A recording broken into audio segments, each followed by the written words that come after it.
Bonjour à tous, j'espère que vous avez la patate pour ce nouveau webinaire. Je sais pas, j'ai pas la liste, donc je ne sais pas si vous venez encore une fois pour la première fois et si vous êtes déjà venu. Donc si vous êtes nouveau, n'hésitez pas à me le dire dans le chat et ça me permet d'adapter aussi ce que je raconte voilà, bon, je vois qu'il y a Isra qui est nouvelle. Eh bien, bienvenue à toi. Et tu es pas toute seule. Ah, il y a plein de nouveaux aujourd'hui, c'est chouette. C'est assez surprenant parce que c'est pas le sujet, l'emailing, c'est pas le sujet sur lequel on a le plus généralement de vues quand on fait toute cette série de webinaires. Donc vous êtes plein de nouveaux, donc c'est super. Donc je vais me représenter. Donc sur le chat, vous pouvez réagir en direct. Moi, je vous invite à bien mettre vos questions. Vous avez un deuxième onglet qui s'appelle QR, questions-réponses. Il va falloir fouiller un petit peu si vous ne le trouvez pas. Et dedans, vous me tapez toutes vos questions. Les questions, je les prendrai à la fin. Et voilà, ça va bien se passer. On est ensemble pour 45 minutes environ, peut-être un tout petit peu plus. Dans tous les cas, vous aurez le replay. Et ce que je vous encourage à faire, comme ça va m'éviter de le répéter 25 fois. Ce que je vous encourage à faire après le webinaire, c'est peut-être de consulter tous les autres replays des autres sessions. euh, Parce que en fait, ce webinaire vient se mettre dans toute la série en fait, de webinaires. Et, euh, et en fait, si vous n'avez pas le reste, bah, il va vous manquer un morceau. Et donc, vous n'aurez pas tout le décodeur. Ce qui peut être un peu gênant. Donc, pour ma part, je suis Michael. Je travaille pour l'AFNIC. L'AFNIC, c'est l'association qui gère les points .fr. Donc, tout ce qu'on appelle les noms de domaine en .fr. Donc, euh, Afrique.fr, Google.fr, Leboncoin.fr, ben, tous les sites internet que vous connaissez qui se terminent en .fr sont obligatoirement enregistrés dans notre registre. On est privé et on fait donc du service public. Je ne vais pas rentrer trop dans le détail, mais vous avez tous les détails sur réussir-en.fr. Vous avez le lien sous les yeux sur l'écran. Et je suis responsable commercial de cette association. Donc, je m'occupe de la relation avec des gens comme OVH, Gondi, Yonos, Wix, Lovable, entre autres. Voilà, j'en ai à peu près 500 à gérer. Et vous m'avez peut-être déjà vu ailleurs. Donc, je co-anime une émission de télé-réalité qui s'appelle Connecte ta boîte, qui est diffusée sur BFM TV, RMC Story, RMC Découverte. C'est pareil, les replays sont en ligne, vous pouvez aller les voir. Ça vient compléter tout ce qu'on se raconte maintenant. Donc aujourd'hui, on vient parler de l'emailing. L'emailing, finalement, si je reprends la méthode dont je vous ai déjà parlé lors de chaque webinaire précédent, je vous ai mis un petit logo. Vous êtes ici. Donc je fais un bref rappel, surtout pour ceux qui nous rejoignent aujourd'hui. Ce qu'on se disait dans la méthode de présence en ligne, c'est que tout commence par un site internet, et non pas forcément par un réseau social, mais allez voir les autres replays. Donc on fait un site internet, ce site nous sert à vendre, voilà, il ne nous sert pas à être connu, un site internet sert à convertir. Sur le site, eh bien, on va venir publier du contenu. Euh, Ça, on l'a vu tout ce qui était atelier SEO, du contenu, et pourquoi pas dans un blog d'ailleurs. On publie régulièrement et donc on a du contenu qui répond à des besoins clients. Parce que en amont de la construction du site et de la rédaction du contenu, on a listé, on a fait donc des portraits robots de nos clients, donc des personas, on appelle ça en marketing. Et donc, on vient rédiger des articles et on les publie régulièrement sur son blog.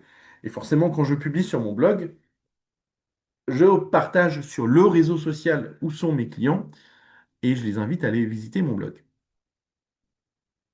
Là, aujourd'hui, on va parler de l'emailing. L'emailing, c'est, vous voyez la grosse flèche bleu marine, là, on voit relayée sur le réseau social. Cette flèche dit que des gens qui nous trouvent sur les réseaux sociaux ou bien qui ont déjà acheté chez nous et ensuite qui nous suivent sur les réseaux sociaux euh, reviennent sur notre site ils ont découvert un contenu qui était teasé, entre guillemets, sur le réseau social. Ils ont cliqué dessus, donc ils reviennent sur notre blog, ils reviennent sur le site. Donc ce sont des visiteurs à nouveau. Mais cette flèche, elle est également valable pour la newsletter. Quand je dis newsletter, c'est vous avez une base de données avec des gens qui sont inscrits dedans et vous envoyez régulièrement, là j'ai mis une fois par mois, mais ça peut être une autre fréquence, vous envoyez régulièrement un message à vos clients ou bien à vos abonnés déjà, et vous leur donnez des informations où ils vont cliquer, ils vont retrouver des pages de votre site internet. Si je devais résumer tout ce qu'on va se dire là aujourd'hui en une seule phrase, je dirais que on est dans ce qu'on appelle le one-to-one marketing. Donc le one-to-one marketing, c'est délivrer le bon message. Je le dis lentement parce que c'est une phrase importante. Délivrer le bon message à la bonne personne et au bon moment. Voilà, l'enjeu de tout ce qu'on va se raconter aujourd'hui, c'est ça, délivrer le bon message à la bonne personne et au bon moment. Alors déjà, quand on entend ça, on se dit, le bon message, ça veut dire c'est le message qui est attendu. C'est le message, ah bah tiens, ça répond exactement aux besoins du moment. Typiquement, ce matin, j'ai allumé la radio et il y avait une pub de Renault pour sa R5 et le message, c'était pour ne plus subir les hausses du gasoil, acheter une voiture électrique. Il surfe sur la crise pétrolière du moment. Le bon message, voilà, au bon moment. Donc, vous voyez que ça arrive là tout de suite. Et puis, à la bonne personne, on sait que les gens qui écoutent la radio majoritairement sont dans leur voiture. Et donc, tout est logique. Voilà. Mais demain, quand vous allez faire des newsletters, ou des campagnes email, des campagnes emailing, vous allez envoyer des messages à vos abonnés. Et le but du jeu, c'est pas de leur envoyer tout et n'importe quoi, mais leur envoyer donc toujours le bon message au bon moment. Parce que si vous ne faites pas ça, les gens ils vont appuyer sur un bouton qui s'appelle Me désabonner, et là, vous allez dégrader votre base. Alors, on se plonge dans l'emailing et comment faire. Alors, vous savez que j'aime bien les gros titres pour ceux qui sont déjà venus. Et celui-ci, je veux que vous l'imprimiez dans votre tête. Vous ne pouvez pas faire de campagne emailing. Ça paraît bête comme ça, hein, mais vous ne pouvez pas faire de campagne emailing. Vous ne pouvez pas fidéliser vos clients si déjà vous n'avez pas une base de clients ou de prospects. C'est vraiment un prérequis. Euh, donc là, je vous renvoie au webinaire précédent sur comment vendre, parce que finalement, c'est de la vente. Le fait que quelqu'un tape son adresse mail dans un champ pour s'abonner à votre newsletter, c'est déjà une vente. Souvenez-vous, pour ceux qui ont déjà participé, je vous disais une page égale un titre, un plan, hein, un plan et un appel à l'action. Un appel à l'action peut être je m'inscris pour recevoir les bons plans. Donc, donc voilà, ça, il faut vraiment que vous vous battiez dès la construction de l'entreprise, dès la construction de votre projet, de votre présence en ligne ou pas d'ailleurs. Mais il faut se créer une base de prospects et ou clients. Je vous donne un exemple. En 2020, souvenez-vous, le Covid. Et je me souviens très bien de début mars, où le président Macron dit nous sommes en guerre, tout est fermé. Et bien là, il y avait deux types de commerçants. Il y avait les commerçants qui avaient pas de base et ils pouvaient plus ouvrir leur magasin. Qu'est-ce qu'ils peuvent faire? Eh bien, la plupart se sont rués sur des outils pour créer des sites internet dans l'urgence, donc sans référencement, sans rien, pour essayer de survivre parce qu'ils ne pouvaient plus ouvrir leur magasin. Donc, voilà, pour eux, c'était un vrai sujet. Et de l'autre côté, on avait un autre type d'entrepreneurs, de commerçants, qui, eux, avaient une base. Parce que quand les clients venaient chez eux, ils créaient un compte, une carte fidélité. Ils s'inscrivaient sur le site ou dans le magasin ou dans le restaurant ou autre pour pouvoir recevoir les promos du moment, les nouveaux produits, le nouveau catalogue, etc. Donc les entreprises qui avaient une base de données, eh bien, elles pouvaient vivre et envoyer des clients en mode, «Hey, c'est le Covid, tout est fermé, mais on travaille encore et on peut vous expédier nos produits.» Et vous voyez bien qu'il y a deux mondes différents. Et donc, ça veut dire que cette base de données, elle a de la valeur. Et que, imaginez, vous lancez votre entreprise est déjà lancée peut-être, mais vous la développez, vous avez une base de données de X milliers de prospects ou de clients, ça vaut de l'argent. Donc, c'est quelque chose aussi qu'on peut valoriser dans le développement de l'entreprise. Euh, Avoir une base de données de clients, c'est une façon de faire vivre la clientèle et de faire revenir des clients à des moments creux de l'activité. Imaginez que vous avez une boutique physique et que en ce moment, bah, le mois est compliqué. Vous pouvez peut-être lancer une promotion et avertir toute votre clientèle que en ce moment, vous faites moins 10% sur tel produit, que vous faites la livraison gratuite sur ceci, sur cela. Si vous n'avez pas de base, vous ne pouvez pas le faire. Donc, tout ce que je vous dis après cette diapo, si vous n'avez pas créé de base de données, vous ne pouvez pas le mettre en place. C'est dur, mais c'est comme ça. Bon, je vous ai un peu spoilé ce que je viens ce qui est écrit ici, mais c'est pas grave. Au moins, vous pourrez le retrouver à la maison tranquillement. Donc, oui, améliorez votre connaissance des clients parce qu'une fois que les clients sont inscrits, vous pouvez leur poser des questions. Vous pouvez converser avec eux. Dans les emails que vous leur envoyez, vous pouvez très bien mettre des questionnaires pour les engager à expliquer leurs besoins, expliquer qui ils sont, et donc affiner votre persona même. Et peut-être même affiner vos produits ou vos offres de services, parce que vous aurez eu X retours et vous saurez que votre produit, il faut l'améliorer de telle ou telle façon. Fidéliser votre clientèle, bah, ça c'est évident, c'est tout ce que je viens de vous raconter. Vous pourrez leur envoyer des messages pour les inviter à racheter, à revenir. Proposer une offre adaptée, évidemment. Si vous savez qui ils sont davantage, eh bien vous pourrez affiner votre offre et faire une offre aux petits oignons. Et puis enfin, envoyer des messages personnalisés, pourquoi pas pour l'anniversaire du client.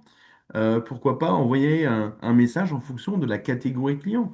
Vous aurez peut-être des clients professionnels, des clients particuliers, et il ne faudra peut-être pas leur envoyer la même séquence de messages. Le sujet va bien être de collecter ces données. Alors, collecter, tiens, je vais même tricher pour suivre ce que je raconte. Comment faire pour collecter? Donc, je vous ai dit que la dernière fois, sur le site internet, on avait le plan, le call to action, etc. Ce qui ne marche pas, et c'est peut-être le logo que vous avez en haut à gauche sur la diapo, newsletter. Euh, Allez, une question dans le chat pour vous. Est-ce que vous êtes déjà inscrit une fois? La réponse est oui ou non. Mais est-ce que vous êtes déjà inscrit une fois et vous en souvenez, hein. Vous êtes allé sur un site internet. Sur le site, c'est tapez ici votre adresse mail pour recevoir notre newsletter. Est-ce que vous avez déjà fait ça? Ah, vous êtes taquin, hein. Oui, oui, non, non, oui. Bon, imaginez maintenant qu'on remplace tapez ici votre mail pour pour recevoir notre newsletter par euh, pour recevoir nos meilleures recettes chaque mois, pour recevoir nos meilleurs conseils mode, pour recevoir les conseils de nos experts en mode euh, en exclusivité, inscrivez-vous ici. Est-ce que ça vous donne plus envie de vous inscrire et de mettre votre mail? Ouais, vous êtes sympa avec moi, hein. Non. Merci, Elena. Bon, ce que je veux juste dire par là, c'est que si vous mettez juste un message du type inscrivez-vous ici pour vous inscrire à notre newsletter, c'est prouvé. Ça, alors, j'ai plus le chiffre exact, mais ça marche nettement moins bien. Il faut marketer un petit peu, il faut donner quelque chose. La personne en face va vous donner son adresse mail. C'est une donnée personnelle. En contrepartie, il faut lui faire un cadeau. Ou en tout cas, il faut le mettre, la newsletter, il faut la mettre, il faut la enrober d'un petit papier cadeau et dire, écoutez, on vous offre ça, donc rejoignez-nous, rejoignez notre communauté. Nous, on vous offre cet audit gratuit, ce devis gratuit, ce bilan gratuit, notre livre blanc gratuit. On vous donne accès à notre webinaire exclusif ce mois-ci, gratuit pour tous ceux qui s'inscrivent. On vous fait une démo gratuite.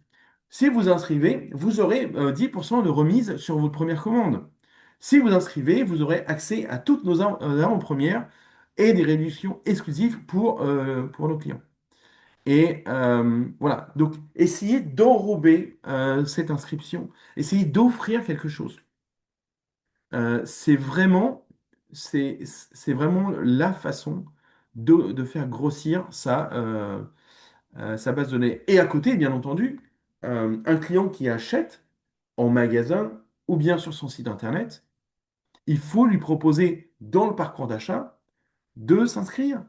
Écoutez, on a tous euh, vous pouvez retrouver tous les guides de montage, vous pouvez retrouver tous les guides d'utilisation de nos produits directement sur notre site, dans votre espace membre.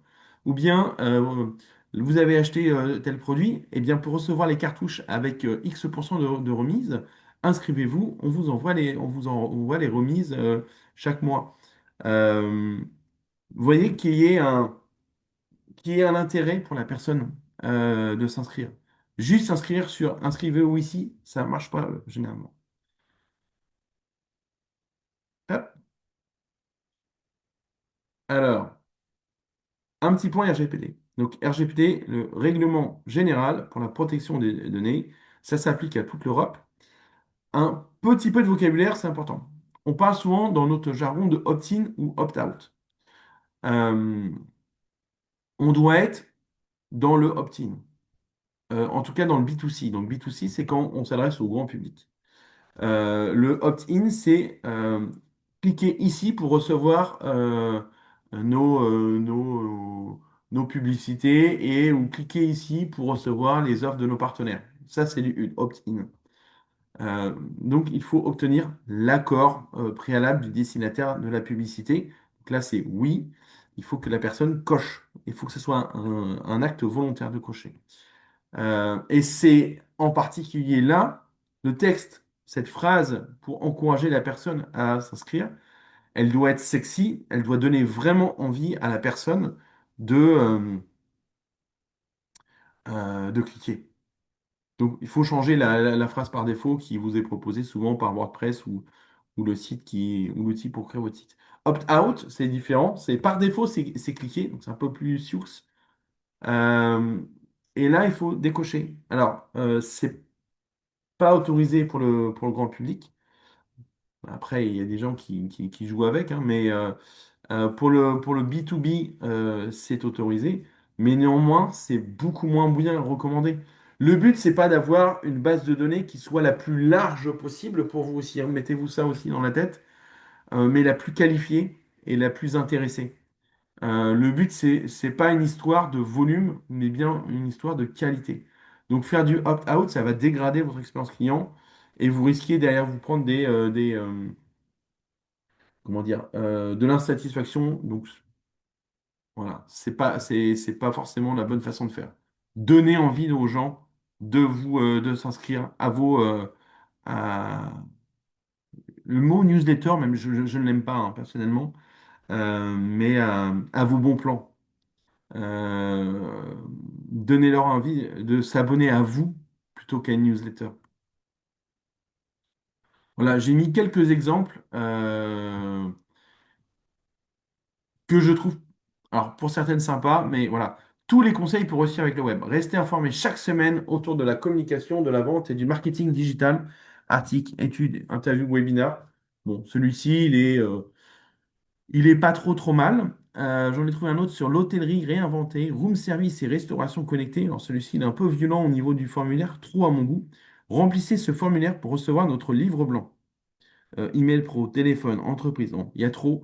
Euh, Idéalement, il faut un seul champ. Le seul champ, c'est le mail. Plus vous avez le champ, plus vous avez de risques que les personnes ne mettent des données bidons déjà, ou bien tout simplement qu'elles ne remplissent pas. Voilà. Les gens sont feignants par défaut, hein.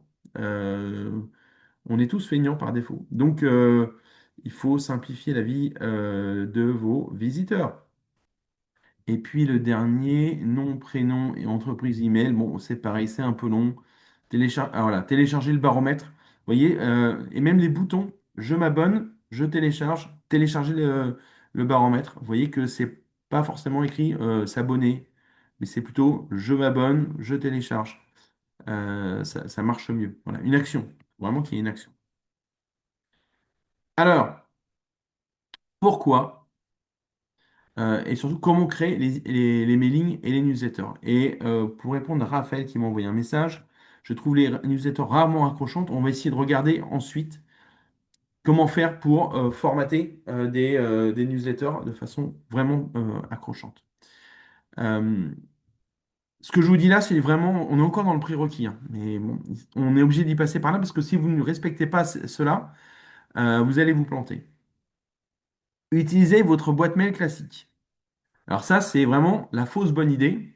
Quand je dis votre boîte mail classique, c'est votre Gmail, c'est votre Outlook. Tout ça, ça ne marche pas. Pour X raisons, c'est que les fournisseurs d'emailing, mais aussi tout simplement les Gmail et autres, reconnaissent les comptes professionnels des comptes qui sont bah, simplement amateurs. Mais voilà, ces boîtes mail classiques ne sont pas faites pour ça. Et vous allez très vite vous faire taguer dans du spam. Euh, donc il y a un mot clé qui est important, ce qu'on appelle la délivrabilité. La délivrabilité, c'est la capacité de votre email, donc votre emailing, à être délivré directement dans la boîte de réception et non pas dans le courrier indésirable. Sa capacité à être délivrée directement dans la boîte de réception de vos abonnés. Donc pour ceci, il vous faut une adresse mail professionnelle, bien paramétrée. Euh, c'est vraiment le b.a.-ba. J'en vois trop qui balancent depuis des mails perso. Ça ne marche pas. On ne doit pas faire ça. Utilisez l'outil d'envoi de votre site internet. Pourquoi pas? Ça peut fonctionner. Quand je dis l'outil internet, ça peut être du WordPress ou autre, ça peut marcher, mais c'est pas forcément ce que je recommande. C'est plutôt le troisième point, avoir une solution dédiée. Il y en a plusieurs, je vous en ai mis quelques exemplaires parce que eux vont tout gérer pour vous. Voilà, il y en a plusieurs qui sont français. Sendingboo, NeoCamino, Mailjet. Euh, Les autres sont très bien aussi. Ce qu'il faut bien avoir en tête, surtout si vous faites des mails depuis votre mail perso, c'est que quelqu'un clique sur je me désabonne. Me faites pas croire que vous allez tout gérer à la main en disant alors lui, je le retire de la base de données à la main. Non, non. Ces outils le font pour vous et gèrent tous les désabonnements pour vous. Vous donne des stats, vous savez combien de temps les gens sont restés sur le mail, est-ce qu'ils ont cliqué sur le mail, est-ce qu'ils ont cliqué sur un lien. Bref, ça va vous aider à faire du business.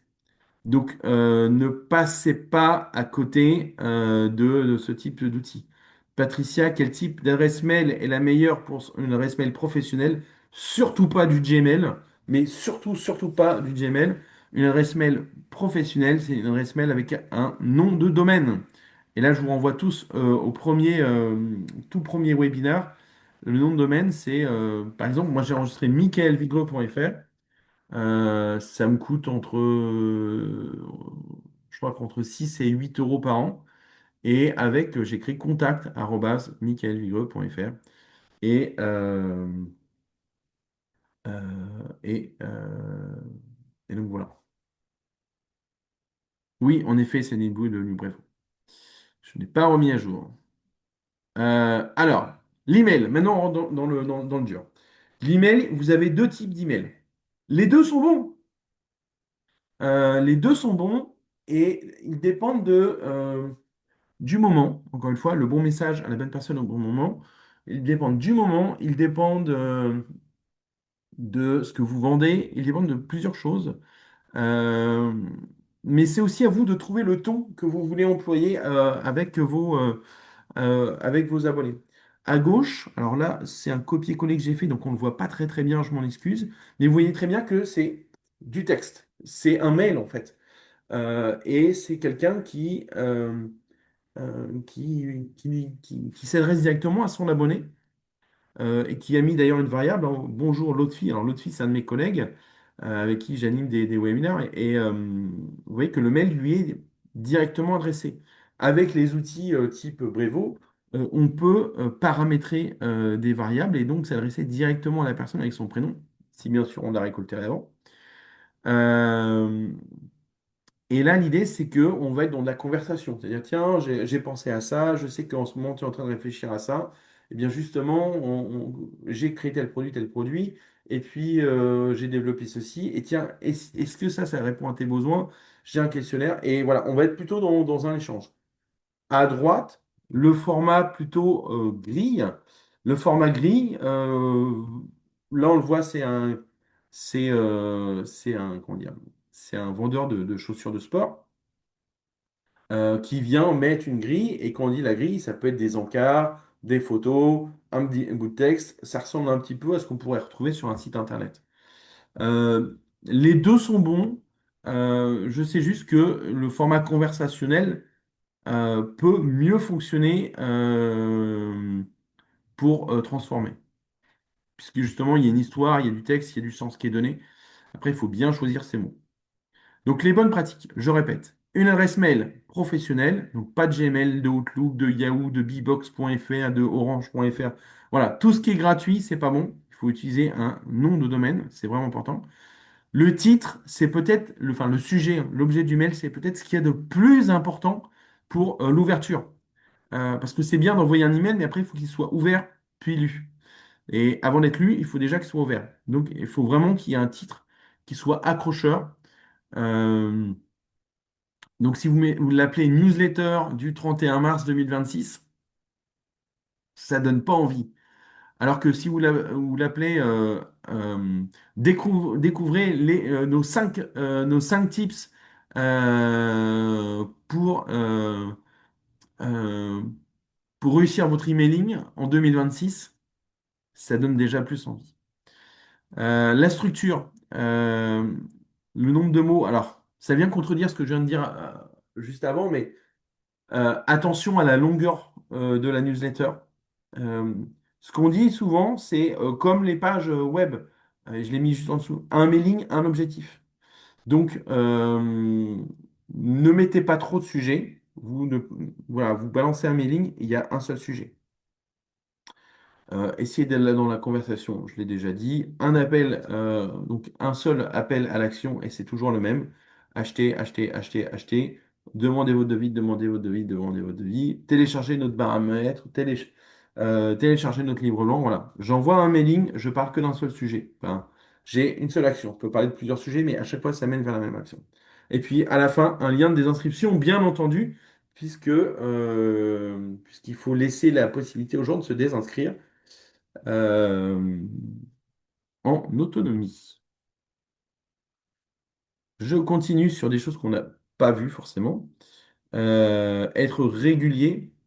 C'est sûr que si vous en envoyez un au début toutes les 2 semaines, et puis ensuite tous les mois, puis ensuite tous les 3 ans, vous n'allez pas tenir vos abonnés. Vaut mieux garder une fréquence plus longue, mais que vous tenez, avec un courrier de qualité. euh, Parce que si vous me faites un full chat GPT et autres, ça va être insipide. Voilà, il vaut mieux que ce soit limite décalé, mais avec de la valeur ajoutée, que ce soit vraiment utile pour vos lecteurs, pour que ça fasse vraiment la différence et qu'ils aient envie déjà, de rester abonnés et peut-être même de la recommander, parce que eux apprennent des choses. Adapté pour les mobiles, hein. N'oubliez jamais qu'ils vont lire ce truc, votre newsletter sur ce truc-là. Donc, pensez d'abord mobile, ça c'est vraiment essentiel. Euh, ah oui, ce que je vous dis là, suivre seulement deux indicateurs dans la durée. Ce que je vous dis là, je me rends compte que je ne vous l'ai pas dit sur le site internet. J'aurais dû vous le dire aussi. Mais que ce soit sur votre site internet ou sur votre email ou bien sur d'autres outils web, je vous conseille vraiment de vous concentrer uniquement sur deux ou trois indicateurs. Par exemple, sur le référencement, on pourra regarder le nombre de visiteurs, le temps moyen qu'ils sont restés sur une page et le nombre de clics ou le nombre de mises au panier, par exemple.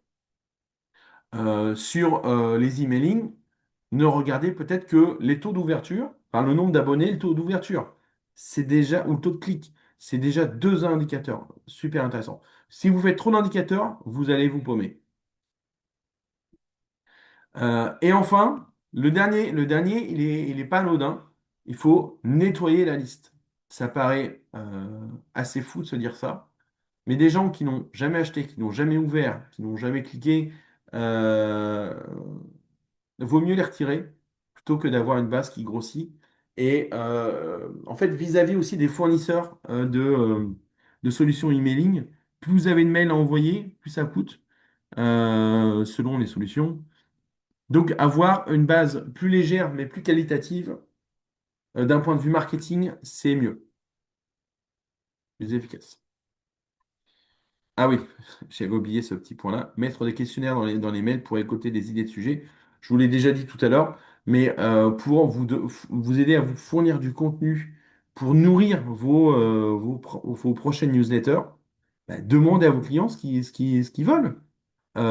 Quel sujet vous intéresse en moment? Quel est votre préoccupation du moment? Et vous, comment gérez-vous tel problème? Qu'est-ce qui vous manque pour résoudre tel problème? Et là, les clients, vos abonnés vont spontanément vous mettre bah, les sujets qu'ils aimeraient que vous résolviez. Alors, j'avance, je regarde l'heure qu'il est, on est bien. Les séquences de mails. Donc maintenant, on a regardé le pourquoi faut le faire, comment faut le faire. Et là, on va regarder plutôt le séquençage. Je vous ai dit tout à l'heure, je le répète, le bon email à la bonne personne au bon moment. Voilà, il y a vraiment trois points à voir. Euh, on n'envoie pas le même mail à quelqu'un qui s'est inscrit aujourd'hui ou à quelqu'un qui s'est inscrit il y a un an ou il y a 2 ans ou il y a 3 ans. Ils ont des besoins vraiment divers et en fait, il faut être malin dans sa façon de faire. Il y a des outils de ce qu'on appelle de marketing automation, désolé pour le gros mot, qui en fait vous permet d'envoyer automatiquement des emails. Donc, vous créez des scénarios. Vous avez plusieurs scénarios et premier scénario, quelqu'un s'abonne. Au moment où il s'abonne, il faut lui confirmer qu'il est abonné. Et donc là, faut lui envoyer un petit message de bienvenue dans notre communauté. Euh, euh, il y a Siu Kung Choi qui nous envoie des messages, c'est super sympa. Euh, bref, bienvenue dans notre communauté pour nous connaître. Enfin, l'idée, c'est de nous connaître les nouveaux abonnés. Là, c'est vraiment le message. Bienvenue chez nous. Ensuite, on peut lui envoyer à J+2, J+3, J+4, et ou d'ailleurs des messages qu'on aura déjà paramétrés, suite à une inscription, soit suite à un achat, ça peut être les deux, ou au bout de 2 jours, on peut dire, bah alors, avez-vous testé votre produit? Dites-nous, racontez-nous, montrez-nous, postez sur les réseaux sociaux en nous taguant, en mettant le hashtag, etc. Et on vous donnera une remise de 10 euros sur votre prochain achat. Vous avez aimé? Allez, on vous envoie un lien de parrainage pour faire profiter cette offre à vos amis. Et si vous avez 3 amis qui se connectent, on vous envoie tel cadeau. Voilà. C'est le moment feel good où le client nous rejoint. Et c'est aussi le moment où on apprend à le connaître. une fois qu'on est rentré dans le dur, donc ça peut être peut-être à une semaine plus tard, ou 2 semaines plus tard, ou un mois plus tard, c'est à vous de voir. C'est là de leur envoyer du contenu intéressant, de dire, bah voilà, maintenant ça fait un mois que vous êtes utilisateur, client de nos services ou de notre produit. Euh, Vous rencontrez peut-être les clients, nos clients nous disent généralement qu'au bout d'un mois, ils ont telle difficulté, ou bien qu'ils aimeraient avoir telle solution. Et bien justement, on a pensé à vous. On a créé ce produit additionnel qui vous permet de, ou alors nous avons rédigé un guide pour vous permettre d'aller plus loin et de profiter encore mieux de nos produits. Et là, on peut l'envoyer. Donc on peut recycler des articles de blog. Là, on peut vraiment on peut nourrir et aussi essayer de faire la vente additionnelle. Et la troisième étape, c'est vendre. Et c'est la Saint-Valentin, c'est le printemps, c'est Pâques, c'est les vacances d'été, voilà, enfin, vous voyez, il y a 50 000 occasions dans l'année, 50 000 excuses pour faire du business et faire des promotions. Ça peut être aussi un temps creux pour vous dans l'année, c'est les soldes. Eh bien, profitez-en, faites des promotions. Et là, on peut envoyer des mails une fois que le client il est vraiment chaud, en mode ça fait 6 mois qu'on est ensemble. C'est qu'au bout de 6 mois, vous avez besoin généralement de renouveler l'expérience. Eh bien, on vous envoie un code promo pour vous permettre d'acheter. Et voilà, dépêchez-vous, c'est valable que cette semaine. Bon, voilà, je suis sûr que vous avez déjà reçu ce type de mail. Voilà, il y a 3 types de mails. Vous voyez très bien qu'on ne peut pas envoyer les mails du milieu au tout début ou à la fin parce que ça n'a pas de sens. Donc voilà, on apprend à connaître le client, on lui envoie des courriels qui sont adaptés et puis ensuite on essaye régulièrement de vendre avec des emailing vraiment orientés vente. Alors, je suis pas sûr d'avoir le temps de tout voir avec vous, donc je vais me dépêcher. Euh, En plus, je l'ai déjà un peu spoilé tout ça. Mais donc, sur la séquence d'accueil, c'est vraiment, je vous répète, euh, répondre à nos questions. Donc là, on peut vraiment mettre un vrai questionnaire hein, et ou demander à la personne de se présenter. Voilà, répondez-nous par mail sur qui vous êtes, quels sont vos besoins, est-ce que ça vous convient, est-ce que ça vous convient pas, comment on peut s'améliorer. Bien aussi, laissez-nous un avis à tel endroit. Lui demander de se désinscrire. Si, écoutez, ça fait une semaine qu'on discute ensemble. Si jamais on est complètement à côté de la plaque, excusez-nous et expliquez-nous pourquoi et désinscrivez-vous. Et puis, euh, on peut aussi racheter. C'est assez surprenant, mais dans la satisfaction client, alors personnellement, je n'aime pas parler de satisfaction client, je préfère parler d'enthousiasme client. Le client est plus susceptible de nous racheter un produit dans les tout premiers jours après son achat. C'est le moment où en fait il est vraiment très très content et le moment où il est le plus susceptible de ressortir sa carte de crédit pour vous racheter un produit, que vous le croyez ou pas, c'est dans les minutes, les heures qui suivent son achat. Donc quand un client sort de la boutique, c'est peut-être le moment de lui balancer une offre. Le lendemain, le surlendemain. C'est vraiment, c'est maintenant. C'est un mois plus tard, il n'aura plus le même enthousiasme. J'ai offert à ma femme pour Noël, j'ai offert pour Noël un massage, un soin, voilà. Et donc, elle est allée au salon de massage et elle est ressortie du salon avec un bon de commande. Et donc, elle venait de se faire papouiller pendant plus d'1 heure. Et elle est ressortie en mode, ah non, mais c'est trop bien, je veux ça, mais tous les mois, etc. Ouais, je la comprends en même temps. Mais voilà, l'enthousiasme client, il est le plus chaud, il est le plus haut possible juste après une vente. Donc, on peut très bien, dans le séquençage, prévoir un emailing très rapidement. C'est un peu contradictoire à ce que je vous disais tout à l'heure, mais on peut envoyer un bienvenue au moment où la personne s'inscrit. Et peut-être juste après, une super offre, pour dire, bah, comme vous êtes nouveau client, on vous fait une offre pour vous permettre de profiter encore plus. Donc là, vous avez pris l'offre de base, on vous fait l'offre premium.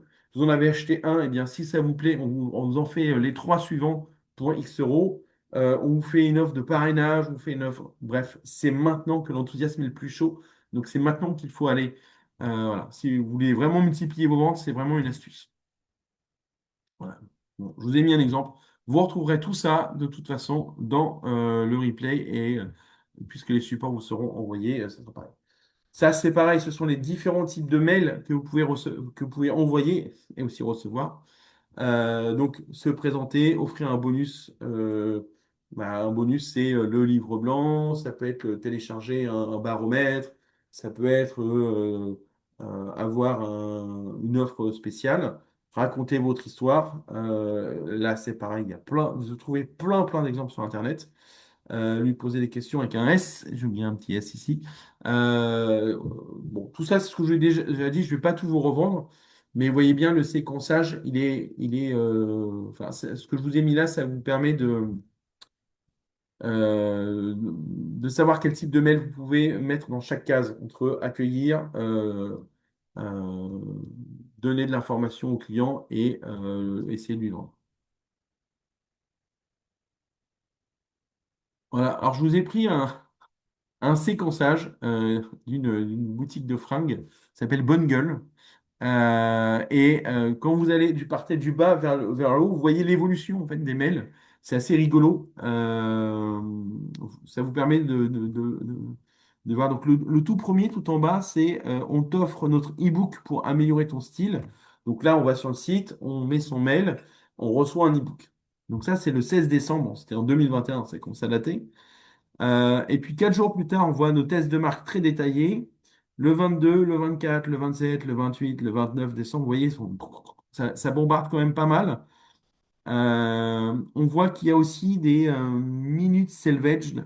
Alors, je ne sais pas ce que ça veut dire, mais bref, 240, 241, 242, 243. Là, on voit que, en fait, on est entré dans le séquençage normal. Et entre deux, vous voyez, certains ne sont pas numérotés. On a soit des emails pour nous faire une proposition de vente, soit des emails pour continuer à nous connaître, ou bien des prétextes. Le 4 janvier, on a quelque chose à vous dire. Bah oui, bonne année. Ça paraît évident, mais c'est mieux en se le disant. Voilà, un autre, Adios Casa, je sais plus ce que c'était, Adios Casa. Mais regardez juste le ton du mail, il est assez intéressant. C'est je peux plus faire marche arrière, je ne m'attendais pas à autant. Alors, comment avez-vous trouvé le jeu? Bon week-end en perspective, dernière chance pour la prévente. Ça y est, il est enfin disponible. Vous voyez, on n'est plus du tout dans le newsletter de décembre, newsletter de novembre. Bon, bref, on est dans de la conversation et ça marche. On sait que ça marche. Donc, n'hésitez pas à utiliser aussi en fonction de la clientèle que vous avez, mais n'hésitez pas à utiliser ce style. Je suis arrivé au bout et pour une fois, j'ai respecté scrupuleusement les 45 minutes. Je vais ouvrir l'onglet questions-réponses. Alors, je les reprends dans l'ordre, sachant que depuis, j'ai passé pas mal de diapos. Euh, donc, il y a Stallone qui nous envoie, pourrait-on avoir les fiches de présentation des précédents webinaires? Oui, je pense que Pépite peut tout vous renvoyer. Merci Julien. Jérémy, pour la newsletter, est-ce que ça peut être une sorte de cadeau? Oui, on peut tout offrir. En fait, on est dans de la vente, hein. Donc, il ne faut pas hésiter à vendre et donc dire que notre newsletter, en fait, c'est un cadeau qu'on fait à nos clients parce qu'on a préparé pour eux le recueil des 50 meilleurs conseils. Donc, ça vous fera 50 mails, même 52, allez, un mail par semaine. Et chaque semaine, on va vous envoyer nos 52, enfin, chaque semaine, on va vous envoyer un secret. Donc, on a 52 secrets pour vous aider à vous sentir mieux dans votre peau, pour garder la ligne, pour gagner de l'argent, pour réussir votre bac, pour avoir votre permis, etc. Vous voyez ce que je veux dire? Il faut vraiment le relier à un bénéfice. C'est de la vente. Par rapport à la base de données au RGPD, faut-il déclarer ce fichier? Non, on ne déclare pas ce fichier. On a ce fichier, on le sécurise, ce fichier. Euh, En fait, ce qu'il faut juste, c'est garder.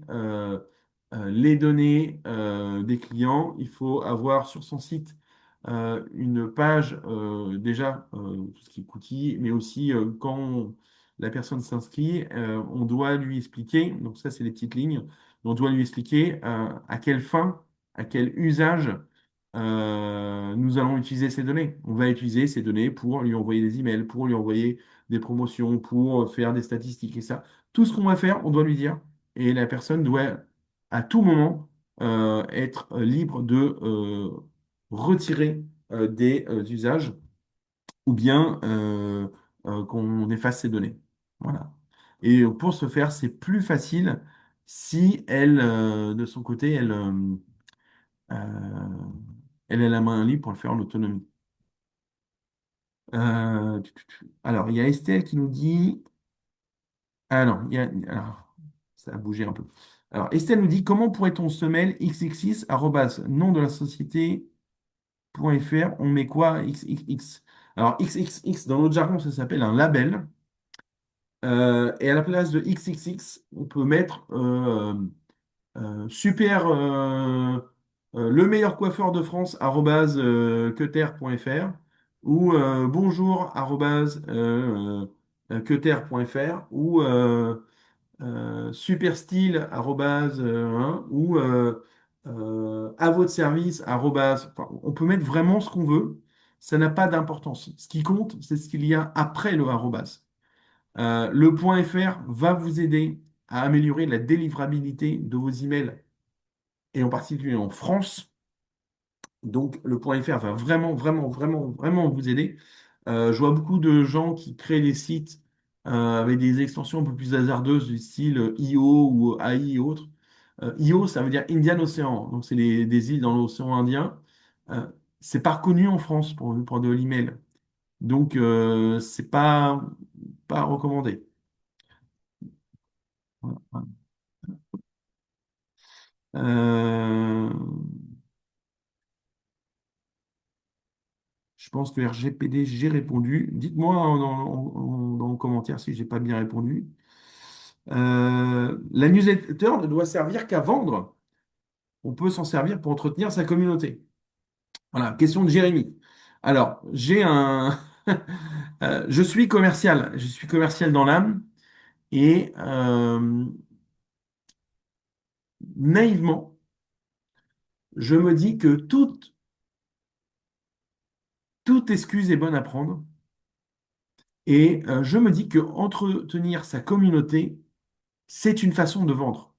Parce que si on entretient sa communauté, qu'on lui donne des choses, on lui donne des conseils, eh bien en échange, la communauté, elle peut accepter qu'on lui vende des choses.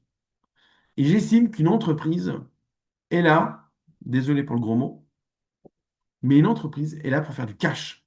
Et l'entreprise, elle est là pour aller chercher de la valeur. Et voilà, sinon on fait une association où là où on est dans un autre schéma. Mais une entreprise doit utiliser tous les moyens en sa possession pour vendre et donner des conseils, apporter un livre blanc gratuit, donner des statistiques officielles sur un marché, faire des tutos, faire des conseils. Pour moi, ce sont toujours des bonnes occasions pour vendre. Vraiment, hein. De toute façon, le seul juge de paix à la fin de l'année, c'est le résultat net de l'entreprise. Donc, on peut avoir une communauté, on peut avoir des gens qui nous aiment, etc. Si le résultat net n'est pas bon, il n'y aura plus de communauté du tout. Donc, il faut vendre. Encore une fois, c'est ma vision, hein, de commercial. Elena, quels sont les meilleurs jours et heures d'envoi pour que les emails soient ouverts? Merci pour cette excellente question. Eh bien, je vais faire une bonne réponse de Normand. Ça dépend. Ça dépend de quoi? Ça dépend tout simplement de ses clients. Imaginez que vous êtes dans l'univers de la nuit, que vous vous adressez à des discothèques ou à des bars. Peut-être que l'envoyer à 8 heures du matin, c'est pas le meilleur moment pour que le mail soit ouvert. J'en sais rien. Euh, Encore une fois, je nous renvoie tous au persona, donc le portrait robot du client. Il faut envoyer cet email au moment où mon persona se connecte. C'est ça la réponse. Donc c'est pour ça qu'il faut vraiment bien connaître ses clients. Certains vont se connecter à 14 heures. Si je l'envoie, par exemple, si ma clientèle, c'est les étudiants, au hasard, euh, je me souviens quand j'étais étudiant, je me levais rarement à 8 heures. Donc, c'est sans doute pas à 8 heures. Mais peut-être que je me connectais sur mes mails plutôt vers 10 heures. Donc, c'est peut-être 10 heures. Mais peut-être que je me trompe. Donc, ça dépend vraiment de son persona. Si j'ai déjà des mails de parents pour des cours donnés ou des contacts mails faits, puis-je leur donner une invitation sur la nouvelle création de mon site internet ou est-ce intrusif? Mais bien entendu, Valérie, qu'on peut le faire. Tant que c'est pas un email groupé, que on voit pas les adresses mail des autres, euh, bon, c'est ça que je veux dire, hein, c'est qu'on ne partage pas les données des uns avec les autres. Donc il faut le faire de façon intelligente. C'est juste dire, hey, bonjour à tous, j'ai créé mon site, voilà, je sais que vous avez apprécié mon travail, aidez-moi, supportez-moi. Il y a un côté un petit peu connivence à lancer et ça peut bien marcher. Où nous conseillez-vous d'héberger nos emails professionnels? En France. En France, parce que donc quand je dis en France, je ne vous donne pas le nom d'hébergeur, hein, je le sais. Mais en tout cas, chez un hébergeur français, ou bien un hébergeur qui a ses hébergements, comment dire, ses data centers en France, parce que c'est déjà un indice pour la délivrabilité des emails. Donc ça, c'est un point important. Et ensuite, je redis, hein, utilisez vraiment des outils pour gérer tous vos emailing. Ne faites pas ça à la main, par pitié. Outil conseilles-tu pour faire des séquences de mails automatiques? Ceux qu'on a vus tout à l'heure, vous allez retrouver donc, dans le document, mais du Brevo, euh, il y en a, franchement, il y en a plein. NeoCamino est top aussi, donc c'est français, NeoCamino, ils sont basés à Lyon. Euh, prenez, allez, une idée que je pose là, un autre type, c'est gratuit, c'est cadeau, et j'ai rien à vous vendre pour le coup. Vous vous inscrivez sur chacun, vous faites un test. Si vous trouvez ça galère, vous supprimez. Si vous aimez, vous achetez. Et regardez, parce que certains ont même des formules du type 100 mailings gratuits ou 100 mails gratuits. Bon, bah là, vous pouvez l'utiliser gratuitement. Et à un moment, de toute façon, ça va taper le plafond. Que pensez-vous de Base 44 pour la création de sites? Alors, je connais énormément d'outils pour créer des sites. Alors, on n'est pas sur le sujet, mais c'est pas grave, je vais répondre quand même. Je connais vraiment énormément, énormément, énormément d'outils de création de sites. Et je ne connais pas Base 44. Donc, deux options. Soit c'est tout nouveau, basé sur l'intelligence artificielle, et voilà, et tous les jours, il y en a des nouveaux. Et donc, il faut que je me renseigne. Soit ça existe depuis un certain temps et je ne connais pas, et c'est pas bon signe. Valérie, j'ai un mail OVH, mais pour faire de l'emailing, il me paraît pas très pratique.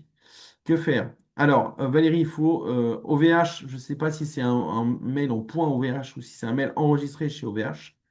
Si c'est un mail enregistré chez OVH, il faut prendre ce mail et ensuite aller utiliser un outil du type Brevo, etc. Les solutions que j'ai mis dans le PowerPoint, je vais les remettre. Attendez, parce que je ne vois pas l'écran. Tac, tac, tac. Je sais plus où je l'ai mis. Non. On va y arriver. Voilà. Là, quelques-uns, sachant que maintenant, c'est Brevo, en effet. Euh, Et il y en a d'autres qui existent. Donc voilà, c'est vraiment un échantillon. Je vous ai fait un copier-coller de mon support. Voilà, donc Valérie, il faut prendre votre nom de domaine en .fr, enfin votre adresse mail, créer un compte sur un de ces outils, par exemple. Vous pouvez même créer des comptes partout et essayer. Et voilà, il faut tester. Et puis, bah, faut prendre celui que vous préférez. Je rebondis sur votre réponse. Alors, voilà, ça bouge.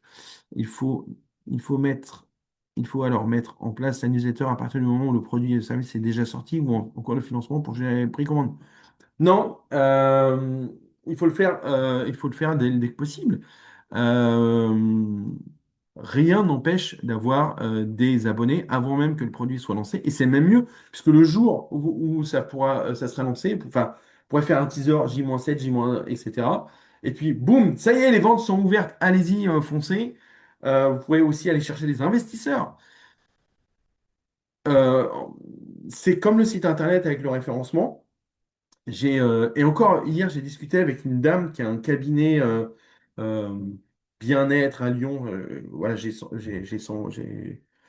message. Et elle me dit, non, je ne veux pas appuyer mon site tant que l'offre n'est pas prête. Je pense que c'est dommage parce que le référencement, mais également la création de la base abonnée, euh, pourquoi attendre? Et il n'y a pas, il y a aucune, il y a aucune bonne raison. Docteur, moi je le ferai aujourd'hui. Voilà. Ça sert à rien d'attendre. Dès qu'on a du contenu, poum, on envoie.